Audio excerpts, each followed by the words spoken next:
Hello everybody, so I finally have a chance to sit down in between projects, and this is going to be the first video that I show start to finish all the steps that are involved in designing and installing a quality electrical and battery backup system.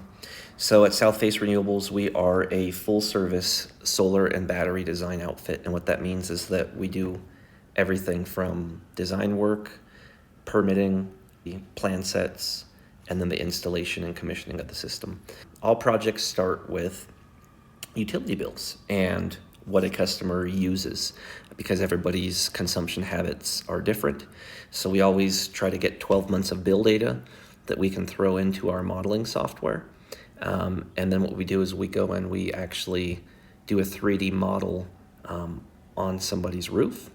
I'm not going to go into too many details on the modeling software. You could spend days refining your techniques and using all the features that are involved here.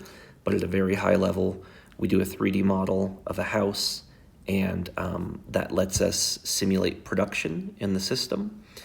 And with that production, we can go and confidently tell a customer how much of their utility bill we're going to be able to offset.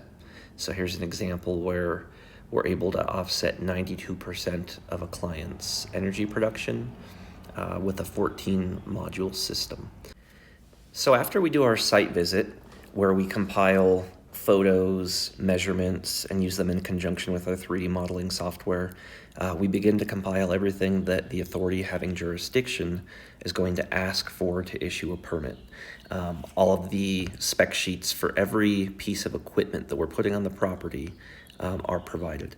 And I will show you those as we scroll down through. This is a sample plan set on a real job that we just installed. This is actually the Tesla Powerwall 3 system. And so here you can see our site plan, where we plan to place all the equipment, the module array layout.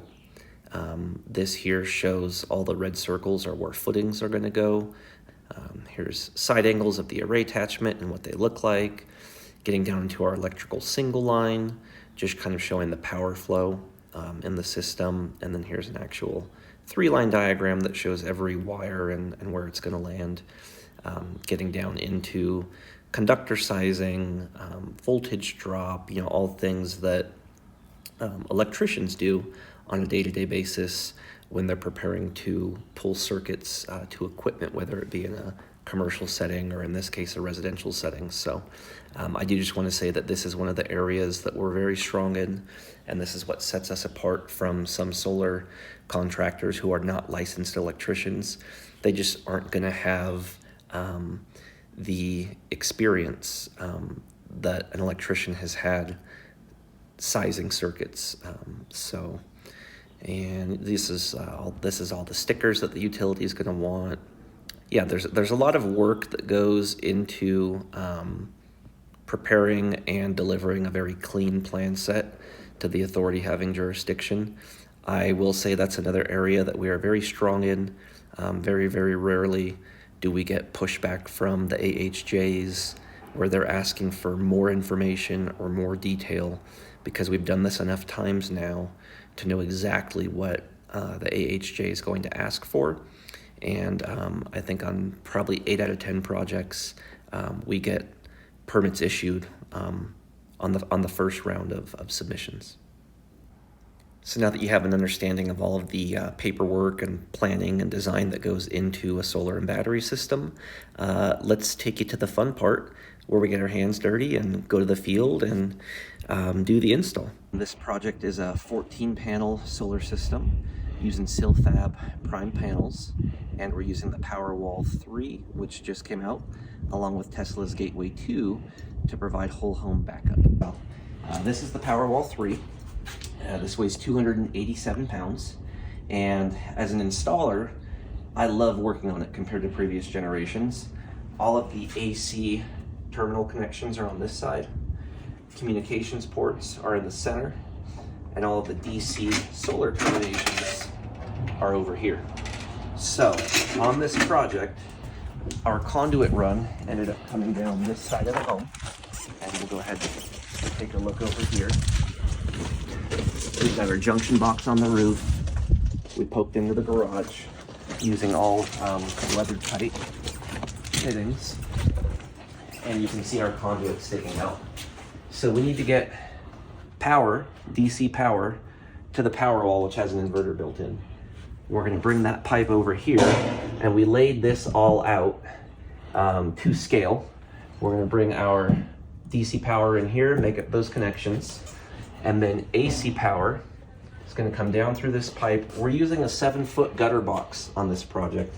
It's 1 foot tall and it's 4 inches deep. This is going to get mounted right here, and it's going to give a nice clean install. So from an electrical standpoint, what we need to do here, you can see that this panel is bottom fed from the utility. It's a 150 amp breaker. We're going to end up, when we do our crossover, we're going to pull this power out. We're going to use tap connectors, and we're going to go right down the bottom behind the drywall. Okay, it's going to come in here, up this pipe, land in the gateway.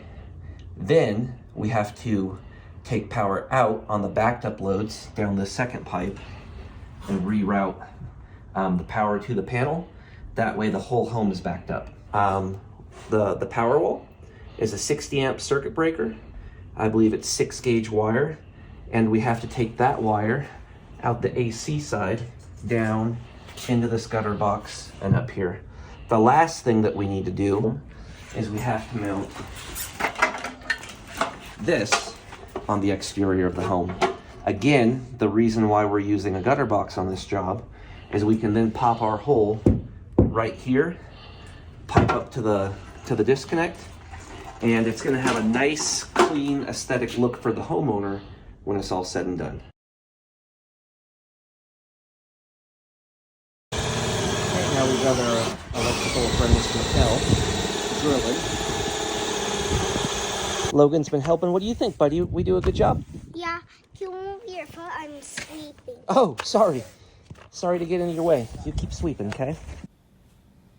Okay, and so what you're looking at here is the finished project. We did pass our utility inspection.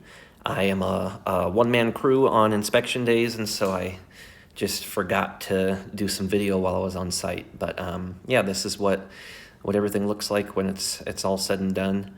And really happy with the way that this one turned out. The Powerwall 3 was a very easy battery system to work on and install from an installer's perspective. So yeah, thanks for tuning into this video. I plan to upload more projects in the near future. Next week we're heading up to an off-grid cabin, and that's going to be a fun project to work on and produce video content for.